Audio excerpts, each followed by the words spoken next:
Hello friends, क्या आप जानते हैं कि इस सप्ताह सेबी ने भारतीय शेयर बाजार, म्यूचुअल फंड और आईपीओ के लिए कुछ ऐसे ऐतिहासिक फैसले लिए हैं जो सीधे आपकी जेब और आपके निवेश पर असर डालेंगे। चाहे आप एक रिटेल इन्वेस्टर हो, म्यूचुअल फंड में पैसा लगाते हो या शेयर के बाईबैक का इंतजार कर रहे हो, इस सप्ताह टॉप 5 सेबी अपडेट आपके लिए जानना बेहद ज़रूरी है। सेबी ने बाईबैक रूल्स के किया बड़ा बदलाव। शुरुआत करते हैं सबसे बड़ी खबर से। सेबी ने ओपन मार्केट शेयर बाईबैक को हरी झंडी दे दी है। जैसा कि आप जानते हैं कि सेबी ने पारदर्शिता की चिंताओं को देखते हुए इस पर रोक लगाने का विचार किया था, लेकिन नए टैक्स बदलावों के बाद बोर्ड ने इसे 1 अगस्त से दोबारा शुरू करने की अनुमति दे दी है। लेकिन सेबी ने इस बार कुछ सुरक्षा नियम यानी गाइडलाइन लगाए हैं। 66 दिनों की समय सीमा। अब कंपनी को अपने बाईबैक ऑफर शुरू करने से 66 वर्किंग डेज के अंदर पूरा करना होगा। पहले इसके लिए 3 महीने मिलते थे। 40% नियम। कंपनियों की कुल आवंटित फंडों का 40% हिस्सा पहले 33 दिनों के भीतर ही इस्तेमाल करना होगा। मर्चेंट बैंकर अब वैकल्पिक। कंपनियों के लिए अब बाईबैक के लिए मर्चेंट बैंकर नियुक्त करना अनिवार्य नहीं होगा, बल्कि ऑप्शनल होगा, जिससे कंपनियों का खर्च बचेगा। म्यूचुअल फंड से मिली उधार लेने की सुविधा। हमारी दूसरी बड़ी खबर म्यूचुअल फंड निवेशकों और फंड हाउसेज के लिए है। सेबी ने म्यूचुअल फंड के लिए इंट्राडे बोरोइंग के नियम में बड़ी ढील दी है।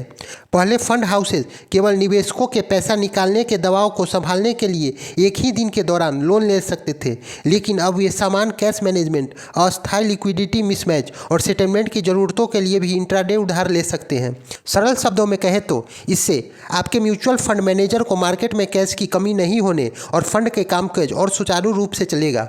जियो प्लेटफॉर्म ने सेबी के पास आईपीओ पेपर दाखिल किया। रिलायंस इंडस्ट्री के डिजिटल सब्सिडियरी जियो प्लेटफॉर्म ने 19 जून 2026 को अपना मेगा आईपीओ सेबी के पास डीआरएचपी दाखिल किया। यह भारतीय शेयर बाजार के इतिहास की सबसे बड़ा आईपीओ साबित हो सकता है। यह आईपीओ पूरी तरह फ्रेश इशू होगा, जिसमें 27 करोड़ नए शेयर जारी होंगे, जिसका अर्थ है कि पूरा जुटाया गया पैसा कंपनी के पास ही रहेगा। इस इशू के जरिए कंपनी लगभग 37,700 करोड़, करीब $4 अरब जुटाने का लक्ष्य रखती है।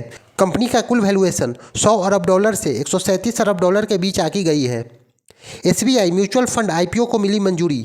अगली बड़ी खबर है, एसबीआई म्यूचुअल फंड को बाजार नियामक सेबी ने अपने आईपीओ के लिए मंजूरी मिल गई है। यह देश की सबसे बड़ी एसेट मैनेजमेंट कंपनी का भारत में वित्तीय इतिहास में अब तक का सबसे बड़ा एएमसी आईपीओ होने का जा रहा है, जिसका इशू साइज लगभग 13,000 करोड़ होगा। यह पूरी तरह से ऑफर फॉर सेल होगा। इसमें कोई नया इशू जारी नहीं किया जाएगा। इस तहत 20.37 करोड़ इक्विटी शेयरों की बिक्री की जाएगी। आईपीओ के जुलाई से पहले हफ्ते में बाजार में आने की उम्मीद है। 2-3 जुलाई तक प्राइस बैंड तय हो जाएगी। अगली बड़ी खबर है, म्युनिसिपल बॉन्ड मार्केट में मिलेगा बढ़ावा। अगली खबर है कि म्युनिसिपल बॉन्ड मार्केट को सरकारी पहलों और सेबी के नियमों में हुए बदलाव का भारी बढ़ावा मिल सकता है।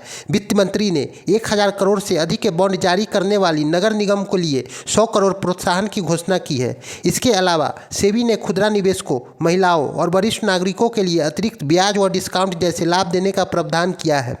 इस योजना के तहत छोटे और मध्यम आकार के शहरी निकायों को सीधे बाजार में फंड जुटाने के लिए भारी वित्तीय सहायता दी जाएगी।